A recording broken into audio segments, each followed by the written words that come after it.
Hello, everyone, and welcome to the Venture Fuel Visionaries podcast. I'm your host, Fred Schonenberg.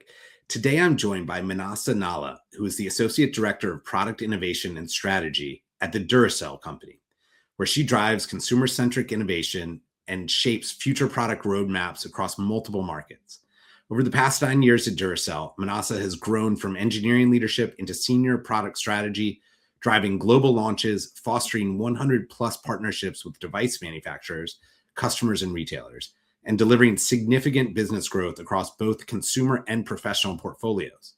She is also the architect of proprietary digital innovation tools that translate technical performance data into measurable customer ROI. She is a recognized voice in the innovation space, serving as an innovation judge for CES 2026, which is how we first met, and the Edison Awards, giving her a front row view of emerging technologies shaping the next wave of product innovation. With a background in electrical engineering and an MBA, Manasa brings a rare blend of technical depth and commercial acumen.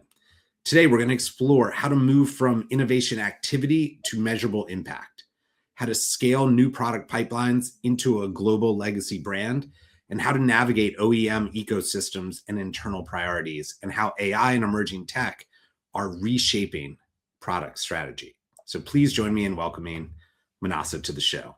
It's so nice to have you. Thank you for joining us. Thank you, Fred. I'm so excited, and then thank you for the warm welcome. Of course. So you've spoken in the past about shifting from innovation activity to measurable innovation impact. I'm curious, at a global legacy brand like Duracell, what does impact mean in that case, and maybe how do you define it? That's a strong question to start with. So, to me, impact isn't defined by how many products we launch or how many experiments we run, right? It's defined by the measurable or meaningful difference that we create for consumers, customers, or the business itself. And at a global brand like Duracell, it can come in different forms. Like it could be helping improve consumer safety through child safety innovation, or introducing a new technology that improves battery performance, or improving consumer shopping experience by partnering with retailers, or driving cost innovation with more efficient processes, right? So I see it at the intersection of three dimensions. The first one being consumer value, like does it meaningfully improve the user experience or solve a real problem? And business performance, does it strengthen the company's market share, profitability, or competitive advantage? And ecosystem influence, does it elevate the broader category, set new standards, or shape industry direction? If an innovation doesn't meet at least one of these areas, then it's activity, not impact. Very interesting. Is one of the things, when you think about activity to impact, a lot of especially legacy companies tend to be first to test but last to scale. They're very involved in the activity of innovation, but it doesn't necessarily move to sustained business growth. What do you think separates innovation programs that just generate buzz to those that maybe generate the impact you were just speaking about? Yeah, I think the difference lies in the disciplined execution, right? Many people can create a buzz around a prototype or a pilot, but sustaining that success requires executional discipline, clear decision frameworks, and collaboration across different teams. For example, at Duracell, we run a lot of proof of concept initiatives, but the ones that scale are the ones that clearly show measurable impact, support from all the key stakeholders, whether that's internal or external, and a clear roadmap to commercialization. To me, innovation isn't just about ideas. It's about turning those ideas into something that grows and lasts. I love that. We talk sometimes about like a startup petting zoo or innovation theater, and those tend to be the programs that don't sustain. It's when you actually can deliver meaningful impact that it matters to the business. Absolutely. So you sit at the intersection of engineering, product strategy. How are you thinking about which of these ideas make it into the product roadmap and which doesn't? Like which of there must be so many opportunities to improve the business. How are you maybe filtering which ones to pursue with the rigor that you do? Yeah, I'm sure different companies have a different ways of looking at it, but we mainly look at it from like three critical dimensions, right? We've talked about consumer value and technical feasibility and business impact. A good idea on its own isn't enough. Like it has to solve a meaningful problem, be technically feasible to deliver at scale, and align with the business strategy. Sometimes you can also consider timing and ecosystem readiness, right? Because sometimes a brilliant idea has to wait until the market or technology is ready. We've seen this with many products before where they were released before their time. So the roadmap essentially becomes a balance between near-term wins and long-term bets, right? Ensuring we are creating impact without overextending our resources. It's such an interesting balance, right? The near term wins versus long term bets, and we've seen so many times a technology that is going to make a big impact, but the other technologies that need to support it don't align yet. And so it sort of hangs out there, and then eventually it has this overnight success aha moment, even though we've all been playing with it for 7 years. Yeah, sometimes costs could become prohibitive as well, right? Like you have this great idea, you can make it happen, but it costs you a ton of money. Like I see it especially happening with like electronics industry where like I could have a gaming controller that has tons of features, but it might need a more powerful microprocessor or a semiconductor. If that industry hasn't evolved to be as efficient, then my innovation, maybe it's not right time for my innovation to come out. I always think of it. I know we both were judges at CES, which I've been going to for so many years. And every year I go, and they have the huge new TV, whatever the technology is, and you look at it, and it's a $20,000 television. Yeah, and that's always the reminder to me that like 2 years later, that TV is going to be $400 at Best Buy, right? And it's like sometimes you've got to align those costs and the evolution and the scale of the supply and all the good things that can bring down those costs. Yep. So you've partnered with over 100 external partners, everything from device manufacturers to retailers. I'm very curious how you align external partners' priorities, internal priorities, your end consumer or professionals' needs without slowing down innovation. I mean, it's a real orchestration. Yeah. So I think, especially when you're partnering with a lot of different partners, like proactive collaboration is key, right? It starts with setting like cleared expectations and shared goals, and early transparency with both internal and external partners, and understanding the why behind the ask, not just what or how. It helps tremendously because we tend to focus a lot on the what and how it needs to get done, and then we keep forgetting the why behind it.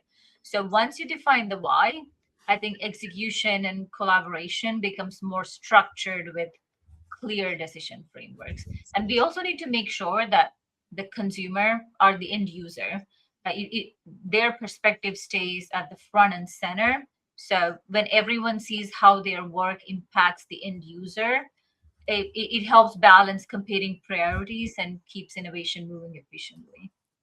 That's a really interesting North Star, because the competing priorities is often what slows this down. Well, I need this to do this, I need this to do this.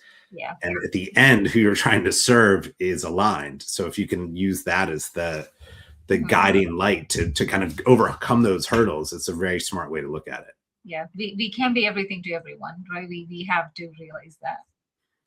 So you built the ProCell cost savings calculator. Maybe if you could tell us a little bit about that. My understanding is it connects performance data to customer ROI. But if you could explain that a little bit, and then maybe what role do digital tools and analytics play in making innovation more tangible to customers? Yeah. So the ProCell cost calculator, it was meant, I designed it for the professional end users, right? So whether that's your hotels or hospitals or manufacturing facilities that are buying batteries in bulk. Okay. And batteries is such a product where you cannot tell the difference just by looking at the product, right? You have to see it in context, or you have to understand how that performs in a specific device. And when you think about these facilities, they are buying batteries in bulk, they're changing batteries in bulk or on a schedule. To them, the labor cost of changing the batteries is much more much more higher than the battery cost itself. So Right. essentially, what the tool does is showcases how, if you have longer lasting batteries, you can extend your schedule and save money by paying less in labor cost. I mean, obviously, you'll pay less in battery cost, but you'll also end up saving less in your operational costs and improves consumer satisfaction, all of that, right? So we kind of went beyond showing the technical performance and then went into showing the customer ROI. So yeah, and then it was incredibly powerful because it turned abstract technical performance into actionable insight for the technicians or for the managers, whoever is managing that facility. So it essentially made our innovation more visible and measurable. I think it's so interesting from the previous question, your answer too, of like thinking about your customers, the value that they're getting out of this, what the end user wants. That's essentially what this did. Was this showed, hey, here's the true value of this work that we're doing upstream, and how you can measure it. Right, exactly.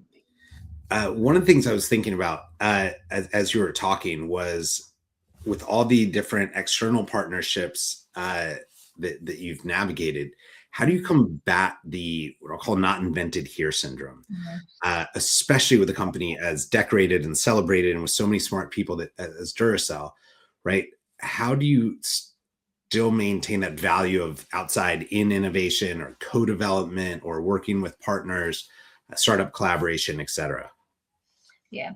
So I mean, I think it's all about culture, right? And then it starts with the mindset. And then the team has to see the external ideas or external partners as complementary, but not competitive to internal works. And then also sometimes we tend to focus only on sharing success stories, right? Like failure is frowned upon, especially if you partner with an external partner. But as long as you fail fast and you fail forward, to me, that's still a win.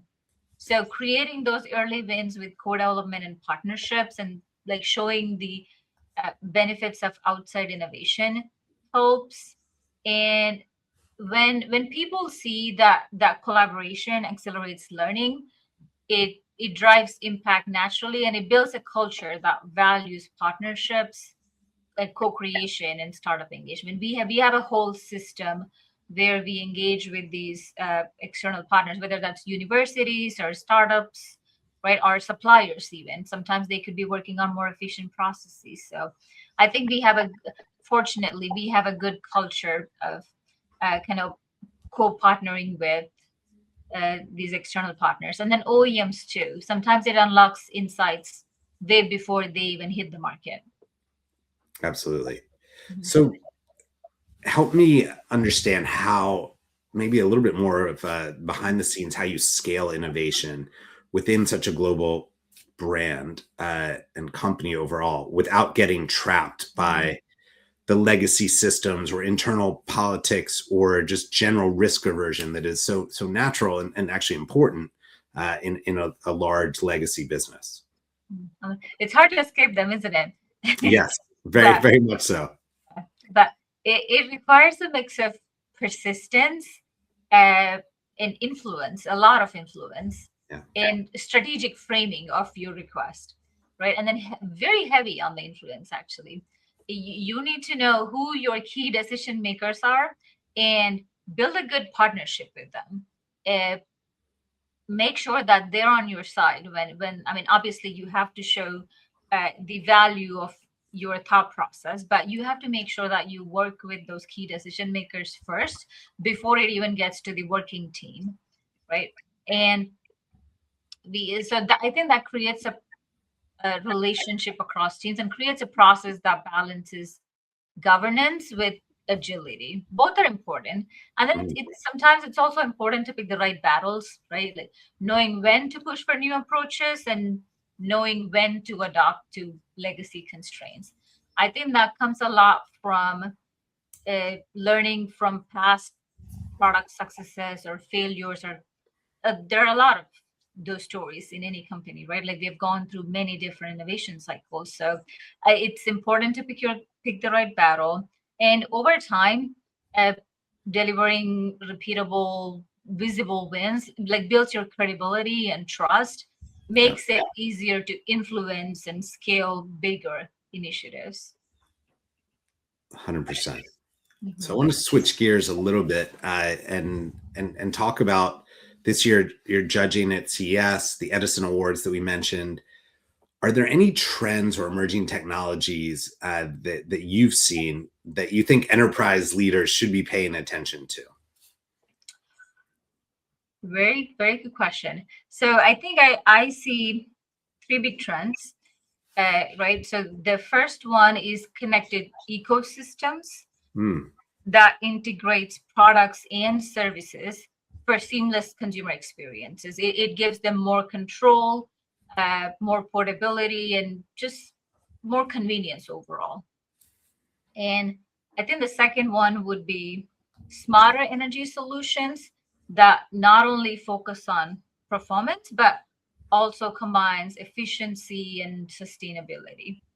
And the last one, you probably heard it 100 times, but AI, which is getting integrated into everything, right? But what I'm particularly interested in, Yeah. the artificial intelligence, or the impact of AI, coming from a technical or a manufacturing background, right? How it enables tools or systems that enhances decision making, whether it's the quality of the decision making or the pace of the decision making, by looking at a lot of the company data from before or testing data from before, and then how it can also spot trends or correlations or deviations in the manufacturing processes. It's like, oh, you added this extra component which caused this deviation. So I think I would like to see how AI can help accelerate those learnings as well. But I would say those three are the big ones for me.